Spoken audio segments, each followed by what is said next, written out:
Bonjour, alors je fais une petite vidéo pour expliquer, enfin je sais pas si ça va être vraiment expliqué, mais en tout cas parler de l'alignement, parce que j'ai eu pas mal de demandes sur ça et j'avais envie d'en parler. Pour moi ça s'explique pas parce que ça se vit en fait l'alignement et c'est le fait d'être présent à ce qu'on ressent, à ce qu'on vit, à ce qu'on dit et à ce qu'on fait. Voilà. Et donc, il y a quelque chose de très presque cellulaire. Alors, ça me fait beaucoup rire parce que ce que je vis en ce moment. Parce que j'essaie de pas parler trop fort parce que ma fille dort à côté, mais en même temps à l'extérieur il y a du bruit, il y a des travaux, donc je dois parler fort pour qu'on m'entende. Donc c'est l'alignement quoi. Bref. En fait, ce que je voulais dire, c'est que l'alignement, c'est pas la perfection. C'est pas le fait d'être. Il y a quelque chose qui m'est venu là. Oui, c'est pas le fait d'être ouvert tout le temps. En fait, il y a un truc, je trouve, hein, une sorte de pensée un peu commune, quoi, qui pense que être aligné, c'est être tout le temps ouvert, tout le temps épanoui, tout le temps souriant. Et en fait, non, parfois être aligné, c'est être fermé, justement. Et en fait, ça n'a rien à voir. Le plus aligné pour soi par moment, c'est de faire la gueule, en fait. Et voilà. Et que si on est tout le temps ouvert, en fait, on est complètement décalé.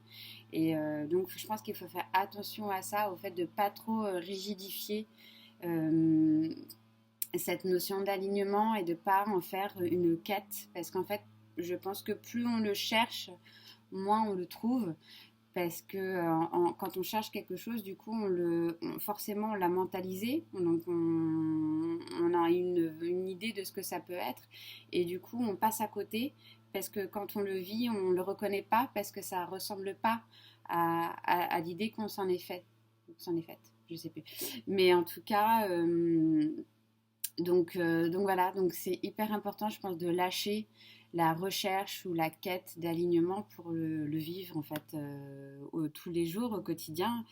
Et être aligné, c'est pas forcément être parfait, être invincible.